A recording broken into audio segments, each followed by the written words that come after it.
আজকের মেনু হলো নিরামিষ আলু পটল আর পনিরের ডালনা।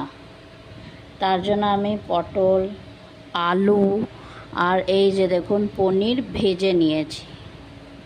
এবার এই তেলেই মশলা দেব, জিরে আর শুকনো লঙ্কা ফোড়ন। এই যে ফোড়ন দিয়ে নিয়েছি। এবার এই যে মশলা দেব, এর মধ্যে আদা, টমাটোর, কাঁচা লঙ্কা সব পেস্ট করে নিয়েছি। এটা এবার কড়াইয়ে দেব। এবার মশলাটার মধ্যে হলুদ গুঁড়ো দিলাম, তারপরে জিরে গুঁড়ো আর ধনে গুঁড়ো দিয়ে ভালো করে কষাতে হবে। এবার মশলাটার মধ্যে স্বাদ মতন নুন দিয়ে মেশাতে হবে, তারপরে ধনে গুঁড়ো দেবেন। এই যে দেখুন ধনে গুঁড়ো দিয়ে এবার নাড়াচাড়া করছি, আর একটু সামান্য জল দিয়ে এবার ভাজবেন। মশলার মধ্যে আলু পটল দিয়ে কষাবো।